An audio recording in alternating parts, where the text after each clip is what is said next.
Aquí tenemos el circuito 1 ya armado. Corremos la simulación y podemos observar en el Grapher View el proceso de carga. Nos damos cuenta que la corriente va creciendo hasta que llega a un punto tope. A partir de ese punto tope va de manera constante. Después movemos el switch. Lo podemos hacer con la tecla espacio. Cuando se mueve el switch podemos observar que la corriente comienza a caer. Ahora, para hallar esta ecuación podemos hacerla de manera teórica. Ahora vamos a corroborar el proceso de descarga. Para hacer esto vamos a tomar varios puntos de todo el proceso para obtener los datos. Nos vamos a ayudar de los cursores. Vamos a poner el cursor 1 en el punto inicial. Vamos a poner el cursor 1 en el punto inicial del proceso de descarga. Y el cursor 2 lo vamos a ir moviendo para obtener los datos y así obtener una gráfica y ajustar la curva. Siguiente apartado. En este caso sería la parte 1, que es el análisis de un circuito RL con input. Se pide armar un circuito, como muestra la figura 2, coloca la posición del interruptor en la posición 1. Luego nos piden lo que vendría a ser la gráfica, la cual debería ser similar a esta. Nos piden primero este circuito. Entonces, ¿qué hacemos? Vamos de frente al multisim. Como podemos observar, ya tenemos el circuito con 12 volts, una resistencia de 5 ohms. Entonces, como bien decía, comenzamos el análisis transitorio, todo configurado para que se pueda observar la gráfica. Damos OK. En este caso, tenemos que el interruptor ponerlo en el punto 1. En todo caso, comenzamos nuevamente, damos play y se puede observar. En este caso sería la gráfica de carga, y cuando le damos al switch se puede observar el apartado de descarga. Y como se puede observar, sería la misma gráfica. En este caso nos apoyamos por los cursores, como se puede ver acá. Y luego con los datos que tenemos, tendríamos que poner dato por dato, dato por dato. Todo esto lo ponemos en un Excel para que nos dé una gráfica. Y la fórmula que podemos emplear sería la siguiente. En este caso, como se puede observar, sería para la carga, que sería la intensidad es igual a F de la resistencia por 1 menos C. Y también para la descarga. Con todo esto ya podríamos calcular la intensidad. En este caso, según en Excel, podemos ver cómo ya nos bota la gráfica. Recuerden que esto lo hacemos con primero tu cuadrito, lo insertamos, la gráfica, y aparece, ¿de acuerdo? Y una vez que tengamos esto, le damos doble clic y le damos en mostrarnos la gráfica. Sería todo.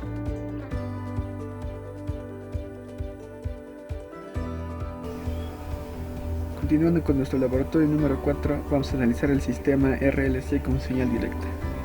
Para esto tenemos el siguiente circuito, el cual consta de una fuente de 5 voltios, una resistencia de 500 ohmios, una inductancia de 1 mH, una capacitancia de 1 nanofaradio, con condiciones iniciales en 0 y 0. Implementar el circuito nos pide configurar nuestro Graph View para visualizar la tensión en la fuente y el capacitor. Para eso nos vamos a simular análisis transitorio y en salida. Ponemos nuestro voltaje 1 de la fuente, nuestro voltaje 3 de nuestra capacitancia. Listo. Y para la parte 3 tenemos nuestra gráfica de nuestra fuente, que es el color verde, y nuestro condensador, que es el color azul. Listo. Hacer la simulación de circuito y realizar los incisos. está. Ahora nos dice graficar el voltaje del condensador cuando R vale 500, lo cual tenemos aquí. Graficamos y el cual nos resulta un sistema subaamortiguado. Para demostrar esto, hallamos nuestra constante de amortiguamiento reemplazando los datos, que nos da 0.25, el cual es menor a 1. Para el inciso B nos pide cuando la resistencia es 2000 ohmios.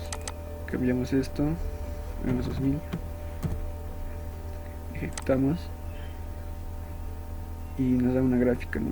El cual nos da un sistema críticamente amortiguado.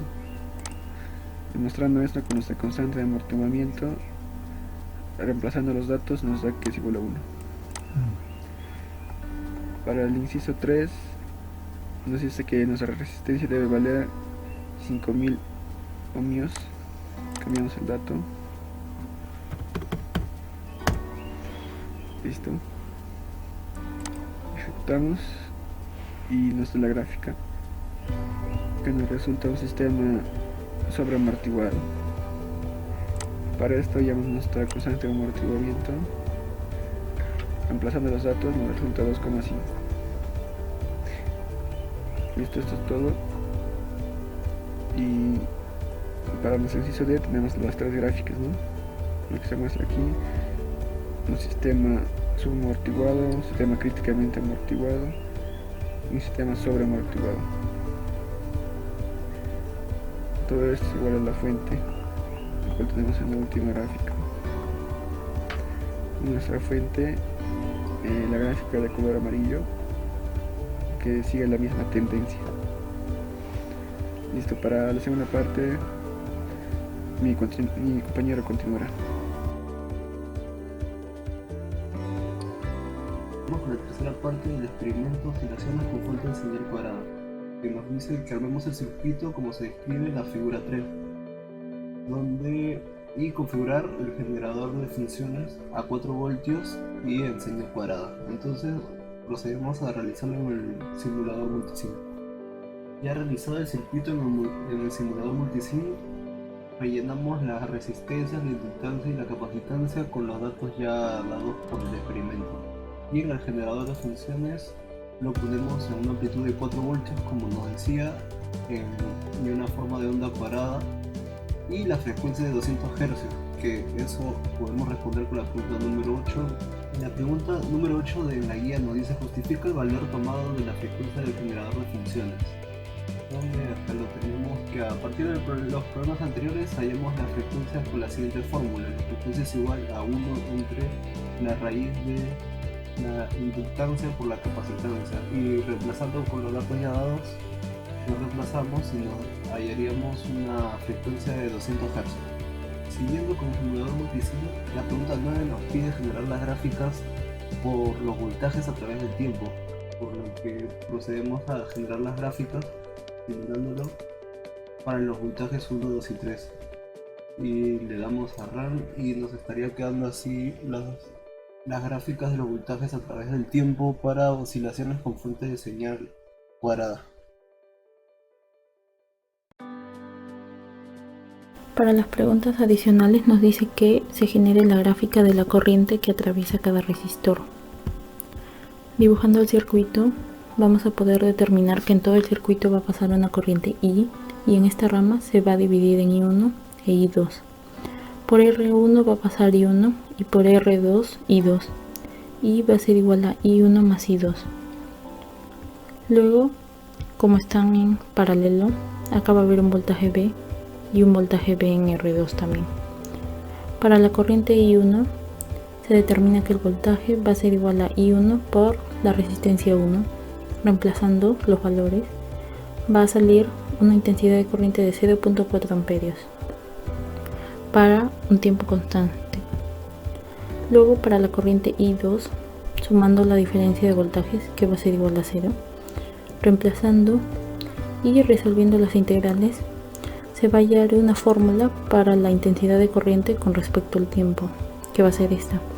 Luego, reemplazando los valores dados, nos va a salir 0.2 por 1 menos e elevado a la menos 10t. Luego, con la ayuda del multisim, tenemos el circuito, el voltaje de 4 voltios y vamos a graficar las corrientes que pasan por las resistencias, determinando un tiempo 3. Luego, acá tenemos todas las variables, solo necesitamos las corrientes por las resistencias R1 y R2. Entonces vamos a dar correr y acá en el gráfico vamos a poder observar que R1 es la gráfica roja y R2 es la gráfica verde. La gráfica roja se va a mantener constante con respecto al tiempo de 0.4 amperios. Luego, como se había determinado acá, 0.4 amperios con respecto al tiempo constante. Luego, para R2 se va a ver que va a comenzar en 0 y luego va a subir exponencialmente de acuerdo a la fórmula que se halló acá. Va a variar así y luego va a subir hasta 200 miliamperios, que es 0.2 amperios. Gracias a este valor 0.2, así vemos que la gráfica en R2 va a ir variando con respecto a la fórmula que se ha hallado, va a ir variando y luego para un tiempo t infinito se ve que la gráfica se vuelve constante.